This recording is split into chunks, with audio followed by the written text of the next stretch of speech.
a Jeremiah 38 thoughts video. Bonus round. Got a question from a good friend of mine. And here's the question with my Jeremiah 38 thoughts video. Hi, brother. I won't make you watch the flickering. I'll put the camera down here and read you the question. Hi, brother. Is the court of the prison the same as being in the prison? I don't know. Maybe somebody else can help with that.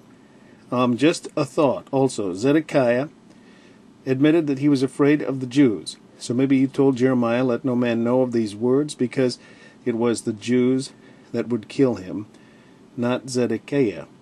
What do you think? Well, that's why I love when people ask questions, because, you know, makes you study. Makes you study, and it makes me learn something big time here. And before I forget, let me mention that. I didn't know, till you asked that question, Ellen, that it was all on the head of Zedekiah. I mean, I read it, but I didn't see it.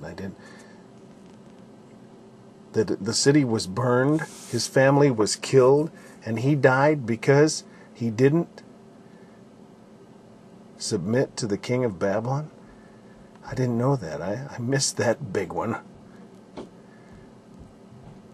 So, we know by the reading of the end of the book, as I just did today being the 1st of March, that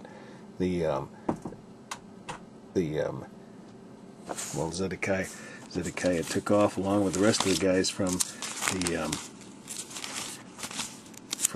Jerusalem. They all took off running.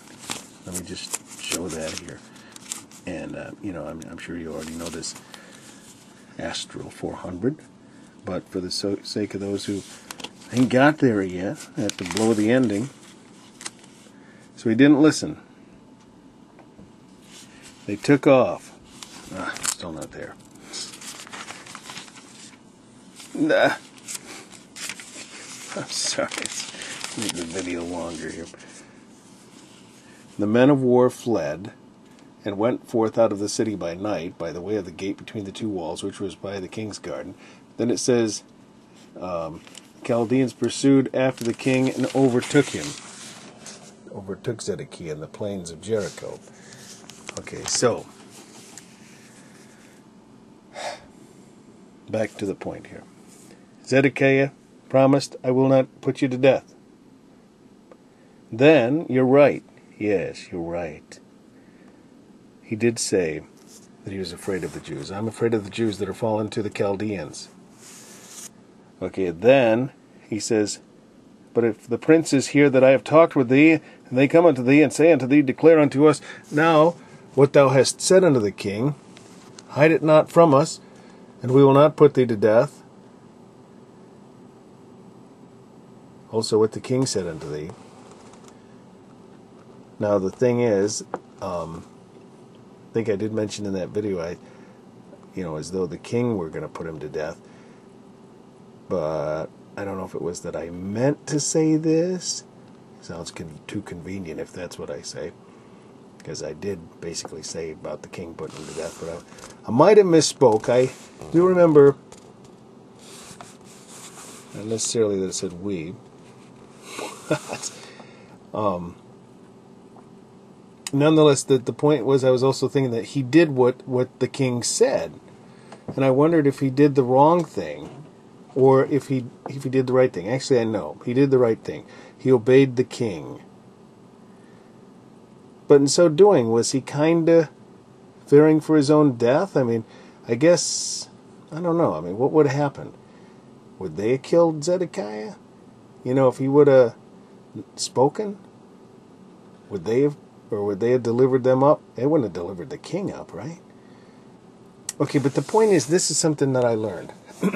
When Jeremiah promised Zedekiah that he wouldn't die, he did so through the authority of God's word.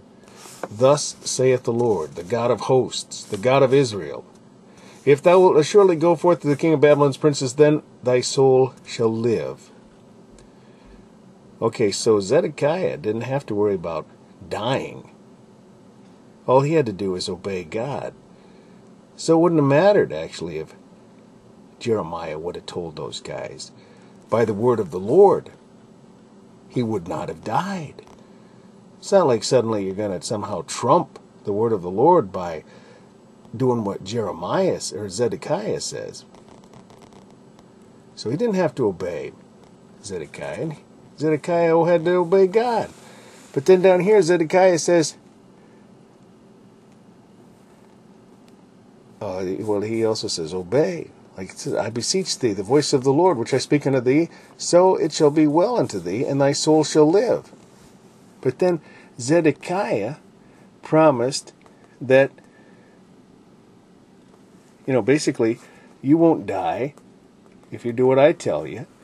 But, right here it says, then said Zedekiah unto Jeremiah, let no man know of these words, and thou shalt not die. By whose authority? Is he speaking by the word of the Lord? No. How do I know that? Because Zedekiah didn't believe God's words. It was proven out later by what he did. He didn't have any statement of such. So, Jeremiah didn't, I believe, have to listen to the king. But he did.